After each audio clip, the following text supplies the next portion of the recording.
국내 최대 상급 종합병원 중 하나인 삼성 서울병원에서 간호사 4명이 코로나19 확진 판정을 받아서 국내 의료체계에 비상이 걸렸습니다.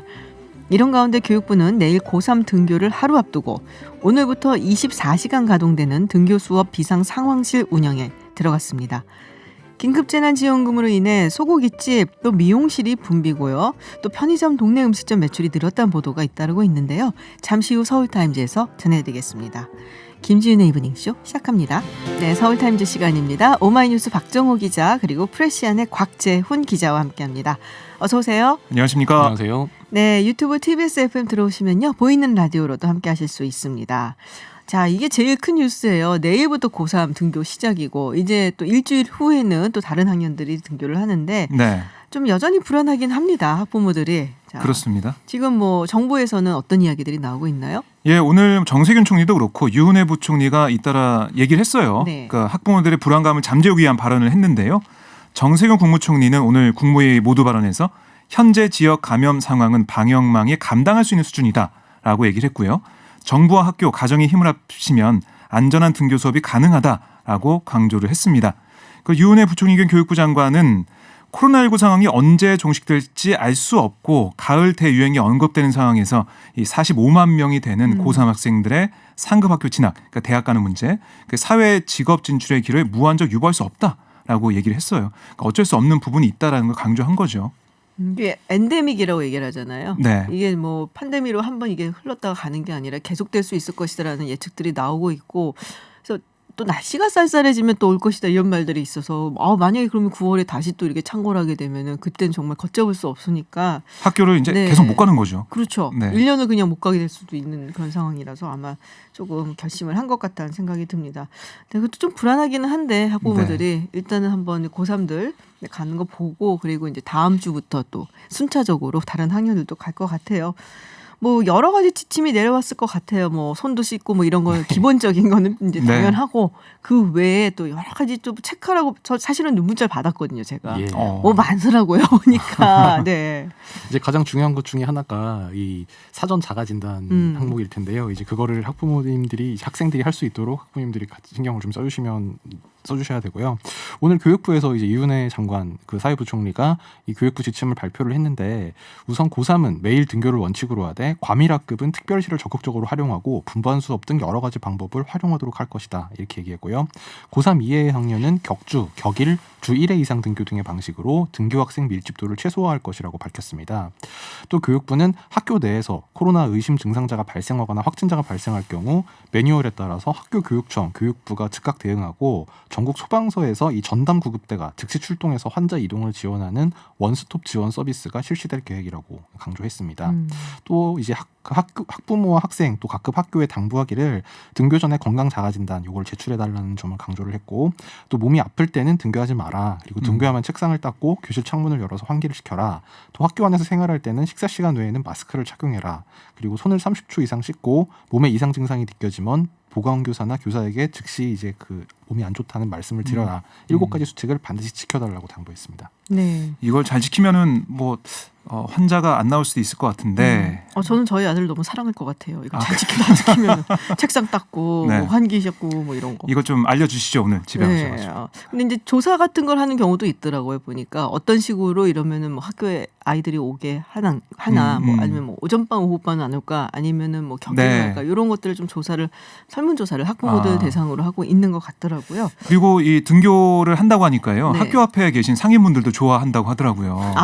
그게 뭐 문구점이나 서점, 네네네. 그다음에 학교 앞에 보면 조그만 이런 가게들이 많습니다. 떡볶이집. 그렇죠. 떡볶이도 있고 이 아이스크림, 음료를 얼려서 파는 뭐 그런 것도 있고, 제 옛날 기억이 나는데 네. 그런 것들이 계속 장사가 안 됐거든요. 그렇죠. 아무래도. 그래서 이번에 좀 많이 기대를 하고 있다라고 얘기하고 있고요. 그리고 버스 업계에서도 좀 경영이나 해소가 기대된다. 버스 업계에서요? 네. 아이들이 버스를 타고 등교를 하니까. 뭐 고등학생들은 참 버스 타고 가는 경우가 네. 많죠. 그래서 기대를 좀 하고 있다고 합니다. 네, 그렇군요. 저희가 잠시 후 3부에서 일선교육청 그리고 학교 현장 목소리를 좀 들어보도록 하겠습니다. 자, 이태원 클럽발 신규 확진자가 생각보다 아주 크지는 않았어요. 뭐 걱정이 네. 돼서 굉장히 이거 계속 확진자 수가 늘어나면 어떡하나 했었는데 그거보다는 이제 조금 적은 편이다라고 생각을 했었는데 이 병원발 집단 감염이 나와서 이게 좀 심각한 게 아닌가라고 이제 걱정들을 많이 하고 계십니다. 네, 그러니까 국내 빅5 병원 중 하나인 삼성 서울병원 흉부외과 수술팀 소속 간호사 4명이 확진 판정을 받았거든요. 아이고. 어제 1명이 확진이 됐고 나머지 3명이 오늘 추가로 확진이 됐습니다. 네네. 그러니까 추가 확진자 3명 가운데 1명은 첫 확진 간호사와 함께 수술을 했어요. 참여를 했고요. 다른 2명은 수술이 아닌 다른 업무를 같이 한 것으로 파악이 됐습니다. 예, 근데 중요한 게 뭐냐면 이게 감염 경로가 밝혀지지 않았어요. 어디서 온 건지 네. 아직 알 수가 없고 조사 중이고요. 이태원에 다녀온 건 아니라고 합니다. 네네. 이태원에 다녀온 지인과 접촉도 없었고요. 그래서 어디서 온 건지 조사를 하고 있고 삼성 서울병원이 병상 수가 2,000개에 달해요. 큰 병원이죠. 그러니까 네. 외래 진료 환자도 하루 평균 8,500명에서 뭐 9,700명 정도 된다고 하니까요. 그리고 근무하는 직원도 8,900명 정도 되니까 큰 병원이에요. 특히 암 환자 같은 중증 환자도 적지 않은 편이라 가지고 이게 잘못하다가는 뭐 크게 퍼질 수가 있는 게 아니냐. 또 많은 분들이 위험한 상황에 갈 수 있는 게 아니냐 얘기가 나오고 있는데 우선 3일간 이 삼성서울병원 본관 전체를 코호트 격리하기로 하고요. 네. 3층 수술장도 잠정 폐쇄하기로 결정을 했습니다. 근데 전문가들이 얘기하기로는 뭐 일각에서는 우려가 된다고 하지만 또 일부에서는 그렇게까지 그러니까 메르스 때 우리가 기억하잖아요. 네네. 삼성서울병원에서 85명의 감염자가 발생했어요. 그때는 전체 확진자가 186명이었으니까 많은 수가 이 병원에서 나온 거거든요. 그때만큼 퍼지지 않을 거다. 왜냐? 병원에서 계속해서 발열 검사나 이런 걸 해왔고 출입자들에 대한 검사도 해왔기 때문에 이태원발 감염 사례에서 보실 수 있듯이 이게 사회적 거리두기나 여러 가지 방역 수칙이 진행되는 상황에서 퍼지진 않을 것이다라고 얘기하고 있는데 모르죠. 그렇죠. 우리가 우려를 하고 있는 상황이기 때문에 조심해야 되고요. 그리고 이 다른 병원 그러니까 경기 용인 강남병원에서는 방사선사 1명이 확진 판정을 받았습니다. 이 방사선사 같은 경우는 14일, 15일 이틀에 걸쳐서 타 지역에서 친구 5명과 저녁 식사 등을 함께 했는데 네. 이 친구들 중에 1명이 아이고. 이태원 관련 확진자였습니다. 그래서 이 강남병원도 외래 환자 구역과 선별진료소 구역 이게 좀 분리되어 있는 국민 안심병원인데 병원 폐쇄와 함께 의사, 간호사 31명, 뭐 입원 환자 171명에 대한 이동 금지, 또 병원 직원 400명의 출근 금지 등의 조처가 내려진 상황입니다. 제가 사실은 건강 검진 뭐 이런 걸 받을 때 이 병원을 가거든요. 네, 한 2월 말 3월쯤에 제가 한번 다녀오기는 했어요. 네. 네, 근데 들어갈 때 굉장히 검사도 철저하게 네네. 하고 그러는 편이라서 사실 병원이 굉장히 좀 철저하게 하죠. 다른 데보다도 그렇습니다. 유별나게 뭐 다 문진표 작성을 하고 그래서 큰 일은 없을 것 같다라는 생각은 드는데 어쨌든 병원에서 나왔다고 하니까 또 좀 몸이 약하신 분들, 기저질환이 있으신 분들 네. 그런 분들이 많이 계실 테니까 이제 걱정이 조금 되기는 합니다. 근데 지금 학생이 또 걸린 경우가 있어요. 지금 서울 직업전문학교에서 확진자가 1명 발생했는데 이게 재학생 수가 한 600명에 가까운 학교라고 하죠. 네, 그러니까 이 직업 전문 학교는 이게 아직 개학을 안 했는데 네. 어떻게 이런 일이라고 생각하실 분들을 위해서 말씀드리면 이 직업 전문 학교는 교육부가 아니라 고용노동부 소관이어서 이 개학 연기 지침을 적용받지 않고 지난달부터 등교가 이뤄졌습니다. 그렇군요. 예. 그런데 이제 그 서울 당산 1동의 한국과학기술직업전문학교에서 이 재학생이 19세 남성 도봉구민이 오늘 오전 확진된 걸로 이제 밝혀졌는데요. 네네. 지난 11일 발열과 기침 등의 증상이 처음 나타났고 지난 18일에 그러니까 어제죠. 도봉구 보건소 선별진료소에서 검사를 받았는데요. 결국 오늘 확진이 나온 겁니다. 이제 이분 같은 경우는 지난 7일 도봉구의 한 코인노래 연습장을 방문한 걸로 나타났는데 연습장? 노래 연습장? 네. 그런데 뭐 이제 인천 같은 경우에는 이제 그 처음에 그 코인 노래방에서 처음 전파시킨 사람이 누군지가 좀 나와 있는데 네네. 이 도봉구 같은 경우에는 이 노래 연습장에 다른 확진자가 다녀간 적이 있는지 이제 이런 부분은 아직 확인이 되지 않고 있습니다. 그래서 역학조사가 좀 더 이루어져야 될 것 같고요. 특히 이 확진자는 증상 발현이 시작된 이후인 지난 12일에서 15일 그러니까 4일간 등교를 한 것으로 파악돼서 밀접 접촉자가 좀 나올 수 있는 상황인데 이 학교는 지금 처음 말씀하신 것처럼 재학생이 599명 그리고 교직원 50여 명 정도 규모거든요. 그래서 지금 서울시와 영등포구 등 방역당국이 즉각 대응반을 꾸려서 이 확진자 동선과 이 접촉자 등을 긴급하게 파악하는 중입니다. 그때 등교를 했으면은 사실 감염이 또 된 다른 친구들도 있을 수 있겠다. 이거 굉장히 좀 뭐랄까요 합리적인 의심이 들기는 하네요. 그러니까 다 이제 검사를 해보고 네. 자가격리 이런 조치를 취해야 될 것 같아요. 그러니까 노래방 같은 경우가 사실 어떻게 보면 매개체가 돼 있잖아요. 위험하네요. 네. 그러니까 우리가 매일 얘기하고 있는 인천 학원 강사 같은 네네네. 경우도 지금 관련 확진자가 25명까지 늘어났거든요. 있었거든요. 근데 이번에 확인된 게 이 강사의 제자가 다녀간 코인 노래방에서 또 택시 기사와 이 기사의 아들이 확진됐고 이 택시 기사의 부인이 또 확진됐습니다. 그리고 또 이 노래방 다녀간 다른 손님도 확진됐고 네. 이 노래방 이 건물 11층에 있는 거기 있는 PC방에서도 한 명 확진자가 나왔어요. 그러니까 인천 학원 강사로 인해서 정말 계속해서 확진자가 나오고 있는데 또 택시 기사가 또 감염이 된 게 문제라고 또 지적이 맞아요. 되고 있고요. 그때 얘기했었죠. 예, 그러니까 두 번째 택시 기사인 거죠. 이번에 네. 감염된 게. 그리고 이 택시 기사의 부인 같은 경우는 학습지 교사입니다. 그래서 더 이 학습지 이 학생들 이 어린아이들 분들에 텐데요, 대해서도 대체로. 검사를 하고 있어요. 참, 뭐 악의적이진 않았겠지만 좀 예. 안타깝네요. 이렇게까지 많이 번질 줄은 참. 파장이 계속 커지고 있습니다. 네. 자, 긴급재난지원금 많이들 신청을 하시고 이미 받아서 쓰고 계신 분들도 많을 것 같습니다. 네. 저도 이렇게 동네 가보니까 쓸 수 있다고 이렇게 많이들 붙여놨더라고요. 맞습니다. 네, 그래서 이게 조금 그래도 소비 심리를 진작시키는데 도움이 된다는 얘기가 있어요. 그러니까 저도 그 주변 식당 가보면은 그러더라고요. 그러니까 원래는 식사만 하시는 분들인데 고깃집 가면은 점심 때 네네. 식사를 하잖아요. 그렇죠. 된장찌개 이런 걸 먹는데 아니 점심인데도 고기를 시키시는 분들이 있다. 원래 점심부터 야, 식사를 하시는 고기는 분인데 점심이지. 네, 고기를 드시면서 너무 행복해하신다 이런 네. 얘기를 듣고 있는데요. 그러니까 돼지고기 먹을 걸 한우를 먹게 되고 아. 이게 좀 업그레이드가 되는 그런 느낌도 좀 있고요. 이 계속해서 사람들이 동네 식당이나 아니면은 직장 주변에서도 네. 계속해서 함께 뭐 웃으면서 소비를 할 수 있는 그런 분위기가 만들어지고 있어요. 즐겁군요. 즐겁습니다. 미용실도 가시고 네네. 파마할 때가 지났는데 안 하고 있다가 아하. 코로나 때문에 걱정되기도 하고 네, 맞아요. 또 이 경제가 어렵다고 하니까 안 하시다가 이 지원금 들어온 다음에 하시는 분도 있고요. 여러 가지 상황이 있는데요. 시장에 가서 여름 옷도 지금 반팔 옷을 한창 살 때 아니겠습니까? 네네. 이 양말이나 속옷도 사게 되고요. 여러 가지 것들을 하게 됩니다. 저는 피부과에서 오라고 문자가 아. 왔더라고요. 네. 재난지원금 쓸 수 있으니까 오라고 네. 문자가 있다 왔는데, 근데 이렇게 좀 양주라든지 와인이라든지 뭐 약간 좀 비싼 거, 비싼 주류 뭐 이런 거에 또 잘 팔린다는 얘기가 있어요. 뭐 전반적으로는 아직 좀 이렇게 끝나고 이제 집계를 해봐야 될 것 네네. 같은데 오늘 보도가 나온 건 이제 편의점 업계에서 네. 자체적으로 이 재난지원금이 나오고 나서 어떤 상품들이 좀 평소에 비해서 좀 잘 팔렸냐 그거를 편의점 업계가 자체적으로 분석을 해본 보도가 있었는데요. 그 세븐일레븐 같은 경우에는 지난 5일 동안 일상 생필품과 장보기 관련 상품, 그러니까 원래 편의점에서는 장을 잘 안 보잖아요. 그렇죠. 근데 이 장보기 관련 상품 매출이 많이 올랐다고 합니다.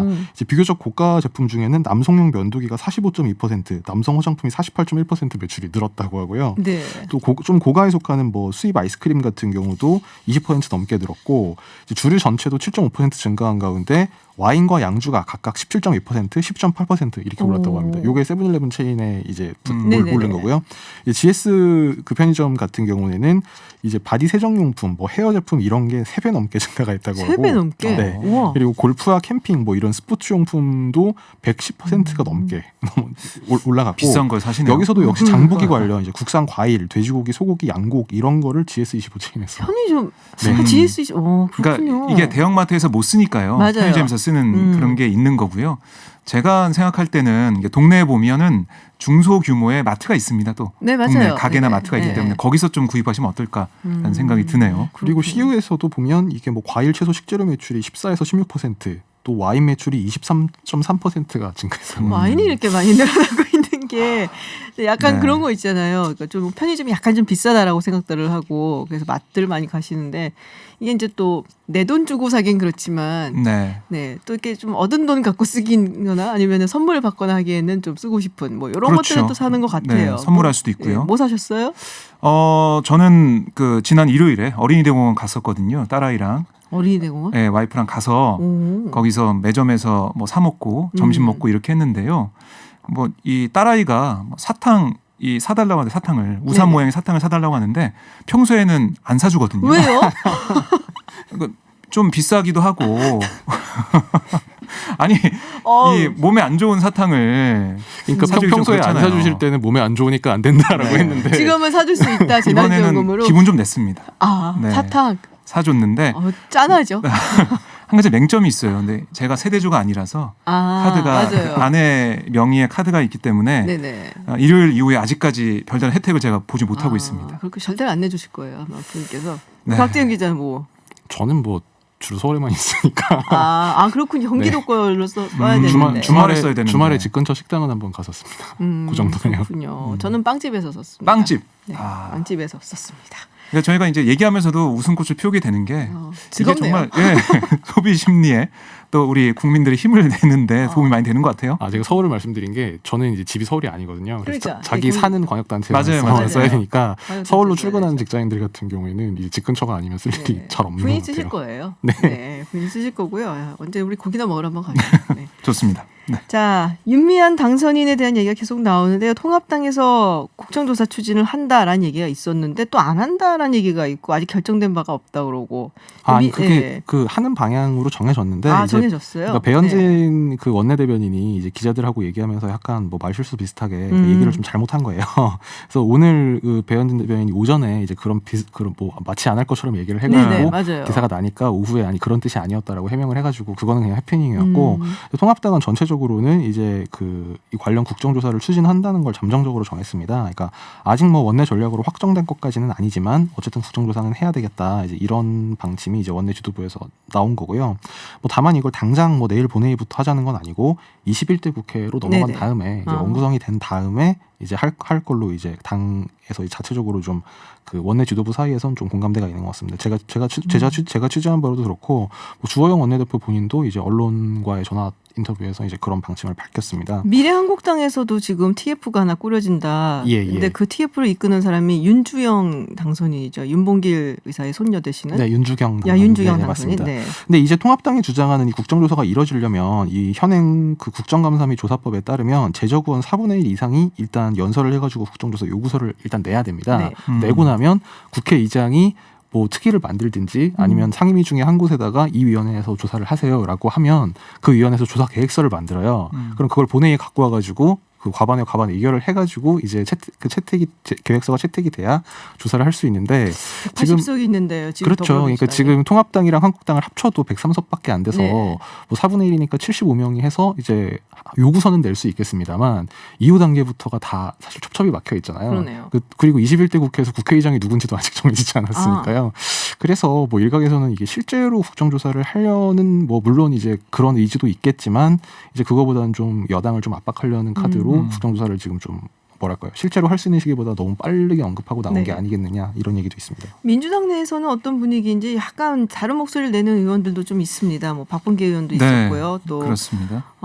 박용진 의원도 있었고 조금 분위기가 어떻게 달라지나. 뭐 근데 그러니까, 이해찬 대표는 별로 심각하게 볼 사안은 아니다라고 또 이야기를 했고요. 네, 그런 보도가 나오고 있는데요. 그러니까 기류는 좀 달라진 것 같아요. 그러니까 맨 처음에 이 정의연의 회계 관련해서는 뭐 그거는 오류를 바로잡고 가면 되는 문제다라고 얘기하고 있었고, 그다음에 본질이 흔들리면 안 된다. 그러니까 정의연이 그동안 해왔던 활동이 폄훼되면 안 된다라는 얘기를 많이 했었는데 이제 윤 당선인의 개인적인 문제 의혹이 불거지면서 이거는 윤 당선인이 명확히 해명을 해야 되고 당에서도 검찰 수사 조사가 있을 때까지는 가만히 있어서 안 된다는 얘기가 좀 나오고 있거든요. 그래서 내일 이 최고위원회가 열릴 예정입니다. 최고위원회에서 이해찬 대표를 포함한 지도부가 어떤 입장을 내놔야 되는 거 아니냐 이런 얘기가 좀 나오고 있는데요. 이해찬 대표 뭐 입장은 뭐 이 어제 그 당 지도부에 얘기했을 때 뭐 제명까지 갈 사안은 아니다라는 얘기가 보도가 되고 있고, 네, 일부 최고위원들 같은 경우는 이거는 우리가 좀 선제적으로 해야 된다는 얘기가 있기 때문에 내일 9시 반에 최고위원회가 예정돼 있습니다. 아마 그 전에 비공개 회의 때 논의가 있지 않을까. 거기서 합의를 거쳐가지고 어떤 의견을 내지 않을까 싶어요. 아무런 얘기를 안 하기에는 사안이 좀 커져 있기 때문에 넘어갈 수 없을 것 같고요. 제일 중요한 건 윤미향 당선인이 의혹을 하나하나, 그러니까 이게 하나를 해명하면은 또 거기에 대한 다른 뭐 반론이 나오고 의혹이 또 제기가 되고 있잖아요. 그러니까 그런 것들을 따져봐서 종합적으로 해명을 하는 게 필요하다. 이런 입장이 좀 많이 나오고 있습니다. 그리고 뭐 해명이 지금 바뀌는 경우도 몇 번 있었기 때문에 그 부분에 대해서 조금 정확하게 이야기를 해야 될 것 같고, 또 이 쉼터 같은 경우는 뭐 한 보도에 따르면 이용수 할머니가 몰랐다 있는 줄도 뭐 이런 얘기까지 나오고 있어서 상당히 조금 뭐랄까 명확한 해명이 좀 필요한 사안이 아닌가라는 생각이 들고, 기류가 바뀐 게 지난주에 뭐 이를테면 뭐 국고보조금이라든지 아니면 뭐 후원금 같은 경우에 회계 처리가 좀 미흡했다는 부분은 뭐 시민단체가 무슨 뭐 정말 돈을 전문적으로 만지고 이제 막 회계 정부를 막 정리하는 이제 그런 분들은 아니다 보니까 좀 민주당 내에서는 뭐 좀 그 좋은 일을 하다 보면 회계 처리는 좀 미흡할 수 있지 않느냐는 분위기가 있었다면 방금 말씀하신 대로 이 쉼터 매입 그 이후 그리고 이제 그 윤 당선인 본인의 이제 아파트 관련 이제 이런 것들이 나오면서 좀 분위기가 많이 달라지는 것 같습니다. 근데 지금 뭐 나눔의 집도 뭐 후원금 집행 문제에 대해 내부 고발자가 나왔다는 얘기가 있어요. 이 나눔의 집 같은 경우에는 네. 다른 곳이죠. 조계종 그렇습니다. 나눔의 집 네, 맞습니다. 예. 네. 이 같이 운영을 하고 있는 그러니까 사회복지법인 대한불교 조계종 나눔의 집이라고 네네. 보시면 되겠는데요. 그러니까 정의원과 함께 대표적인 위안부 피해자 지원단체로 꼽히는 곳입니다.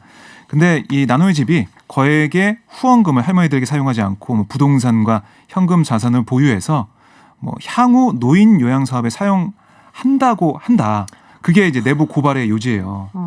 그러니까 사실 아니 그 왜 향후 노인 사업에 그러니까요. 계신 분들을 뭐 위해서 드려야죠. 물론 나눔의 집 운영진은 사실 무근이라고 네. 반발하고 있는데요. 이 김대월 하계실장 등이 나눔의 집 직원 7명이 보도를 내고 이 할머니들 보금자리임을 내세우고 있지만 결국에는 다른 그러니까 생각을 하고 있다 이걸 지적을 한 거예요. 관련해서 회계 문제나 이런 것들도 좀 얘기를 하고 있는데 경기도에서 조사를 하고 있거든요. 조사 결과가 나오면 좀 명확해질 것으로 보이는데 또 이게 진실 공방으로 번지고 있어가지고요. 또 다른 의혹이 좀 되고 있습니다. 자, 위안부 할머니들 정말 뭐 한많은 힘든 인생들을 사셨고 우리가 바라는 거는 앞으로는 정말 편안하게 사시길 바라는 건데요. 그런 의미에서 이번에 의혹들 뭐 명백하게 해명이 좀 됐으면 좋겠고요. 네. 또 앞으로 남으신 여생들 좀 편안하고 단칸방 말고 정말 좋은 곳에서 잘 사셨으면 그렇게 배려를 좀 해드렸으면 하는 생각이 듭니다. 네, 국내 뉴스 여기까지 듣도록 하겠습니다. 지금까지 프레시안 곽재훈 기자 그리고 오마이뉴스 박정우 기자였습니다. 고맙습니다. 고맙습니다. 감사합니다. 쓰는 게 애국이다. 청와대부터 정부 부처 장차관들의 긴급재난지원금 기부가 이어지는 가운데 기부 말고 지역 경제를 위해 펑펑 쓰자고 하는 분이 있습니다. 네, 지금 같은 때 소비가 기여하는 거다라는 이야기인데요. 얼마 전엔 지역 특산물 완판남에 등극하셨습니다. 네, 최문순 강원도지사 만나보겠습니다. 안녕하세요, 지사님. 네, 안녕하십니까. 반갑습니다. 네, 반갑습니다. 자, 재난지원금 기부하지 말고 소비하자라는 말씀을 하셨습니다. 네, 마음속 깊이 이거 소비하고 싶은데 기부를 해야 되나 좀 그런 분들한테 조금 후련한 이야기이기도 했는데 뭐 네네. 이유가 있으시잖아요. 합리적인 이유? 네, 우리 예를 들어 우리 도청 공무원들 같은 경우에 이것을 신청해서 받아 쓰는데 조금 심리적 부담감 같은 거를 갖고 있다는 느낌을 받았습니다. 네. 그리고 또 예를 들어서 공공기관의 직원들, 대기업이라든가 또 선생님들, 군 경찰관들 이런 분들은 이제 코로나 바이러스 때문에 피해를 보지 않은 분들이지 않겠습니까? 이제 네네. 월급이 또박또박 나오니까요. 그래서 이걸 받아서 쓰지 않는 게 좋지 않겠느냐. 그래서 신청을 하지 않겠다는 사람들이 많아서 우선 그렇게 해서는 안 되고 받아서 펑펑 써주어서 소비를 지탱해야 된다. 그래서 저희들이 캠페인을 시작했는데 네. 캠페인이 의외로 지금 반응이 좋은 것 같습니다. 아, 그러니까요. 많은 분들이 이렇게 마음을 좀 놓고 맞아 쓰는 것도 미덕이야라고 지사님 덕분에 이제 쓰러 많이들 나가시게 되는데 강원도 좀 분위기 좋겠어요. 그 뭐 쓰는 얘기하면 사실은 조금 이렇게 웃음꽃이 피어 나거든요. 어떻습니까? 그렇습니다. 이게 이제 정부에서 주는 돈 외에 우리 도청에서도 또 많이 지급을 하고 또 시군별로 지급을 합니다. 그래서 네. 우리 강원도의 경우는 1인 평균 52만 원 정도가 지급되겠습니다. 1인 평균요? 4인 가족, 네. 4인 가족으로 하면 200만 원 이상이 되는데 이걸 네. 저희들이 처음에 이런 정책을 세우게 된 게 코로나 바이러스 때문에 이제 소비 절벽 현상이 생기고 네. 그러다 보니까 생산도 안 되고 그러다 보니까 일자리가 급격하게 줄고 있습니다. 우리 강원도의 경우만 해도 지난달에 4월 한 달 동안 3만 명이 지금 실직했습니다. 아이고. 네, 그래서 요거를 징검다리로 요 위기를 넘기기 위해서 소비를 좀 지탱해 주십사 하고 이렇게 드리는 돈이어서 한 분도 빠짐없이 이걸 전부 찾아서 빨리빨리 써주셔야 일자리가 좀 지탱되게 되겠습니다. 그렇군요. 1인당 50만 원 평균. 강원도로 이사를 갈까라는 생각이 잠시 들었는데요. 네. 네. 네, 원희룡 제주지사 같은 경우는 이제 현금으로 달라. 그리고 사용 기간도 좀 제한을 풀어달라는 이야기를 했단 말이에요. 이게 사실 3개월 안에 써야 되는 거잖아요. 지사님 네, 네, 생각은 네. 어떠세요? 그래서 저희들은 그 균형을 맞추기 위해서 우리 도에서 지급하는 돈은 한 취약계층인데요. 40만 원을 현찰로 드리고 있습니다. 그다음에 정부에서 하는 이제 지역 제한을 두는 거 이렇게 골고루 좀 섞여 있어서 네네. 약간 좀 반반쯤 되게 되겠습니다. 그래서 이렇게 균형을 맞출 수 있도록 했습니다. 그렇군요. 그럼 현금으로 좀 드렸는데 그분들께는 그러면 확실히 좀 더 쓰게 되는 건가요? 아니면 현금은 네. 이제 훨씬 좀 뭐 여러 가지 쓰는데 네네. 제한이 없기 때문에 좀 자유롭게 쓰실 수가 있어서 네. 소비가 좀 더 빨리 일어날 수 있기 때문에 좀 더 아. 효과가 있다고 보고 있습니다. 그렇군요. 제가 앞서서 말씀드렸다시피 이제 완판남이세요. 네. 네. 지역 경제 살리시겠다고 네, 아스파라거스도 파셨고 감자도 파셨고 했는데 네네. 어떻게 이런 걸 하실 생각을 하셨는지 궁금해요. 네, 저희들이 뭐 할 네. 생각을 했다기보다는 조금 아까와 같이 똑같은 이유로 소비 절벽 현상이 코로나 바이러스 때문에 생겼기 때문에 네. 할 수 없이 밀려서 했다고 말씀드릴 수 있겠습니다. 이제 감자나 아스파라거스는 이게 생물이어서 시간이 지나면 전부 이제 요새 왜 갈아엎는다 그러지 않습니까? 네네. 그렇게 해야 되는데 그전에는 이런 것들을 이제 대형 마트에 부탁해서 팔고 뭐 그렇게 했었는데 이번엔 그것도 잘 안 돼서 이걸 온라인으로 한번 팔아보자고 해서 올렸는데 국민 여러분들께서 아주 착한 소비, 따뜻한 마음이 폭발을 일으켜 주셔서 아주 쉽게 잘 팔게 됐습니다. 이 자리를 빌려서 아주 감사 인사 올립니다. 고맙습니다. 네, 근데 완판남 오르시는 게 이게 쉬운 게 아니거든요. 뭔가 그 세일즈 전략이 좀 있으세요? 그렇습니다. 네. 저희가 이걸 뭐 여러 번 팔아봤는데 네네.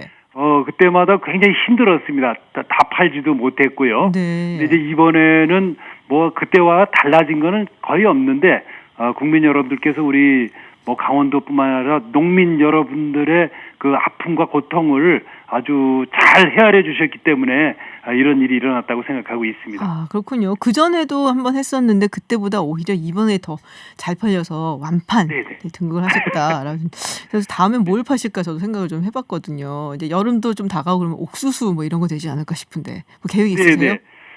지금 이제 또 우리 강원도에서 대량으로 나올 게 토마토가 있습니다. 아하. 이렇게 그 토마토가 이제 한 6월 달부터 대량으로 나오는데 이게 네. 지금 시장 상황을 봐야 되겠는데 잘 팔릴지 지금으로 봐서는 지금 같은 상황이라면 지금 어려움이 있을 것 같아서 그때 되면 또 이렇게 좀 방송을 좀 부탁해 올리도록 하겠습니다. 아, 예, 언제든지. 노래도 한 곡 부르셔야 되고요. 그 대신에. 예, 그럼요. 아유, 홍보를 하셔야 되는데. 네, 네. 예. 근데 노래 지금 연습도 하나 해놓도록 하겠습니다. 근데 사실 이제 강원도 같으면은 이제 여름 휴가 때 우리가 많이 가는 곳이란 말이에요. 그렇습니다. 네. 근데 지금 뭐 물론 이제 그때까지는 좀 좋아지겠지라고 생각은 하고 있습니다만 이제 코로나19 네네. 때문에 휴가에도 휴가철 오는 휴가객 숫자에도 좀 영향이 있지 않을까라는 생각하는데 어떻게 전망하세요? 그렇습니다. 그래서 저희들도 이제 이 코로나 바이러스 때문에 가장 빨리 급격하게 타격을 받은 게 바로 관광이 되겠습니다. 네. 우리 강원도가 이제 피해가 엄청 컸었는데 이제 이걸 더 반복해서는 안 되겠다는 생각이어서 또 우리 강원도에 오시는 손님들이 이 코로나 바이러스 걸리면 안 되기 때문에 네네. 예, 지금 방역 시스템을 철저하게 갖추고 있습니다. 예를 들어서 한 가지 말씀드리면 지금 뭐 얼마 전에 이태원에서 그 큰 문제가 생기지 않았습니까? 네네. 그 문제가 생긴 이유가 들어가면서 출입자들이 이름하고 주민등록번호, 전화번호를 적기로 돼 있는데 그걸 이제 남들이 다 보니까 뒤에 오는 사람들이 보니까 정확하게 적질 않은 거죠. 아, 그래서 저희들이 이제 디지털 방식으로 이 핸드폰 갖고 다니시는 데다가 스탬프, 전자 스탬프라고 그러는데요. 도장을 하나 이렇게 탁탁 찍으면 네. 거기에 이제 그 개별 기록이 기록되도록 돼서 나중에 확진자가 생기면 전부 추적을 할 수 있도록 되어 있습니다. 그런 시스템을 저희가 도입하고 있어서 좀 안심하고 오셔도 혹시 확진자가 생기시더라도 이렇게 한 20초 내로 바로 신원 조회가 되기 때문에 빨리빨리 치료를 해드릴 수 있기 때문에 이런 시스템을 믿고 안심하고 와주십사 해서 이런 시스템을 갖추고 있고 또 이게 매일 방역을 해서 이 코로나 바이러스가 살아남지 못하도록 하는 것들도 열심히 준비하고 있습니다. 네, 근데 그 말씀 들으니까 이 전자 스탬프 같은 것을 핸드폰에 붙여서 네. 만약에 무슨 일이 있으면은 곧바로 알아낼 수 있게 신상 정보를 알 수 있게 하는데 이제 그런 걱정도 있거든요. 이렇게 되면은 신상 정보를 누군가가 항상 갖고 있지 않을까? 조회하지 않을까? 이런 불안감도 좀 그렇습니다. 있는데요. 그렇습니다. 지금 이제 이태원에서 입구에 들어가면서 적은 게 언제 파기되는지 네. 이런 것들에 대해서 걱정이 많으시죠. 그래서 저희들이 요 전자 스탬프 방식은 아무도 보지 못하고 기계에만 남아 있도록 했고, 그리고 이제 확진자들이 생기더라도 그 추적이 다 끝난 다음에 30일이 지나면 그 정보가 자동 소멸되도록 돼 있습니다. 그래서 이게 개인정보가 유출될 가능성이 없기 때문에 그 점도 이렇게 크게 염려하지 않아도 되시는 그런 시스템을 네. 마련했다는 말씀을 올립니다. 네, 그렇군요. 자, 내일부터 고3 등교 시작합니다. 강원도도 네네. 교육청에서 상당히 좀 준비를 하고 있을 것 같은데 어떻습니까?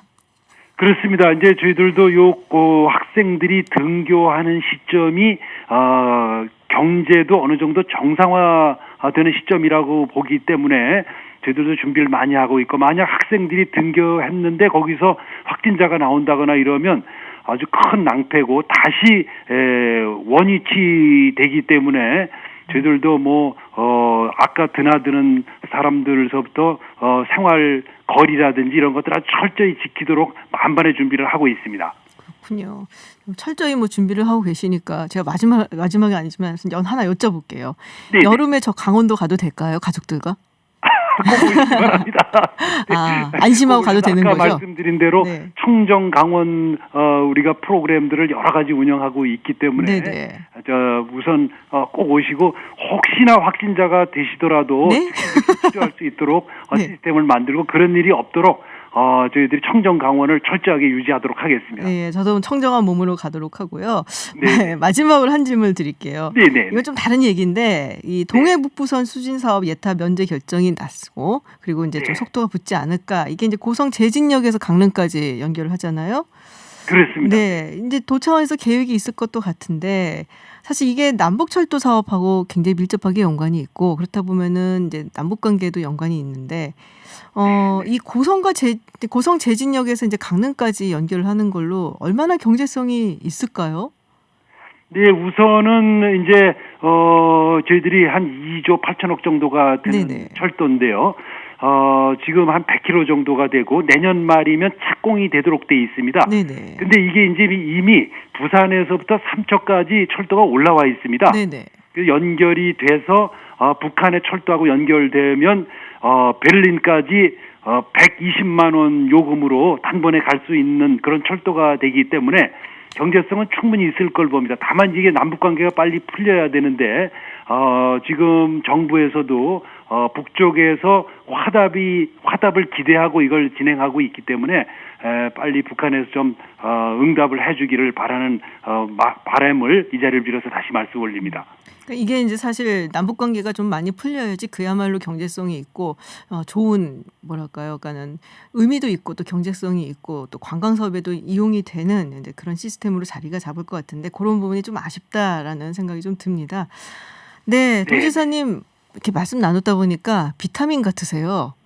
네, 아주 힘이 막 펄쩍펄쩍 나게 또 말씀 잘해주시고, 네, 알겠습니다. 저도 네, 그러면 여름에 강원도에서 뵙겠습니다. 네, 강원도에서 그러면 여름에 건강한 모습으로 뵙겠습니다. 고맙습니다. 네, 고맙습니다. 네, 지금까지 최문순 강원도지사와 말씀 나눴습니다.